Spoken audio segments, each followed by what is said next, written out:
أهلا وسهلا بكم أعزائي المشاهدين في الركن الثاني. نعرض لكم في هذا العمل بعض أخطاء المصلين المتكررة ونصححها لكم مستندين على ما جاء في كتاب الله تعالى وسنة رسوله صلى الله عليه وسلم. من المخالفات التي نعاني منها كثيرا عدم تسوية الصف كما ينبغي، والبعض هداهم الله يتساهل في سد الفرج التي تكون بين المصلين. قال رسول الله صلى الله عليه وسلم: لا تسوون صفوفكم أو لو يخالفن الله بين قلوبكم. أخرجه البخاري. والبعض من سرعته يفتتح صفا جديدا والصف الذي أمامه لم يكتمل بعد، وهذا خطأ. والسنة أن تكمل الصف الذي أمامك أولا، كما أنه لا يصح الوقوف في الصف منفردا. ولكن بعض المصلين هداهم الله إذا وجد أن الصف قد اكتمل ولم يجد له مكانا فيه قام بسحب واحد من الصف ليقف بجواره خشية أن يقف في الصف لوحده، وهذا خطأ. والخطأ التالي هو رفع الصوت بالحديث أو بالأدعية أو بالقرآن، سواء ذلك ما بين الأذان والإقامة أو في الصلاة، فذلك يؤذي بقية المصلين. قال صلى الله عليه وسلم: ألا إن كلكم مناج ربه فلا يؤذين بعضكم بعضا ولا يرفع بعضكم على بعض في القراءة. رواه أحمد وأبو داود.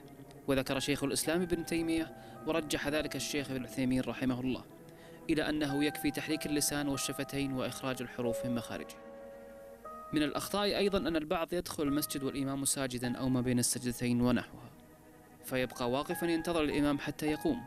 والسنة الدخول معه في أي هيئة وحال يكون فيها الإمام. قال صلى الله عليه وسلم: إذا جئتم إلى الصلاة ونحن سجود فاسجدوا ولا تعدوها شيئا. من أكثر الأخطاء شيوعا دخول من به رائحة كريهة تؤذي المصلين إلى المسجد، فهذا من المنكرات لما فيه من أذية للمسلمين. قال الشيخ ابن عثيمين رحمه الله: فإذا قرب المسجد من كان فيه رائحة كريهة فقد عصى النبي صلى الله عليه وسلم. وفي صحيح مسلم عن عمر بن الخطاب رضي الله عنه أنه قال: لقد رأيت رسول الله صلى الله عليه وسلم إذا وجد ريحهما، يعني البصل والثوم، من الرجل في المسجد أمر به فأخرج إلى البقيع، فمن أكلهما فليمتهما طبخا. ومن الأخطاء أيضا أن بعض المصلين هداهم الله يسرعون في الخطى عند الذهاب إلى المسجد، لا سيما إذا كان الإمام قبيل الركوع، ومنهم من ينطلق جريا ليلحق الركعة مع الإمام. هذا المصلي الذي رأيناه قبل قليل أخطأ عدة أخطاء.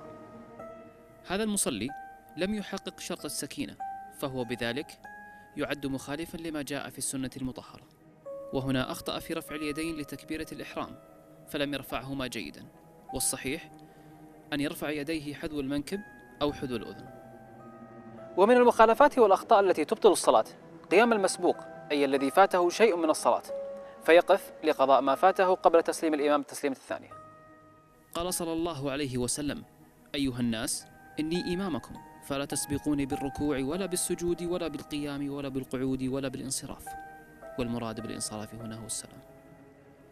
ومن مبطلات الصلاة أيضا عدم الطمأنينة والسرعة في الصلاة، فلا يطمئن في ركوعها ولا سجودها. والطمأنينة ركن من أركان الصلاة لا تصح إلا به. وهل يرضيك أخي أن يصرف الله نظره عنك وأنت تصلي؟ ففي مسند الإمام أحمد أن النبي صلى الله عليه وسلم قال: لا ينظر الله إلى عبد لا يقيم صلبه بين ركوعه وسجوده. من الأخطاء الشائعة في الصلاة كثرة العبث.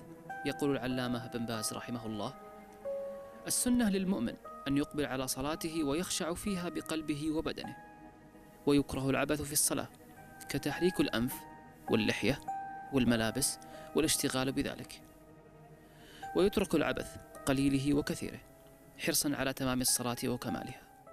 قال تعالى في سورة المؤمنون: قد أفلح المؤمنون الذين هم في صلاتهم خاشعون. كما أن من آداب دخول المسجد وضع الحذاء أكرمكم الله في مكانه المخصص، وإغلاق الهاتف، والتزام الهدوء، والمحافظة على نظافة المسجد. أشكركم على متابعتكم، وأرجو من الله العلي القدير أن ينفعنا وإياكم بهذا الجهد المتواضع. والسلام عليكم ورحمة الله وبركاته.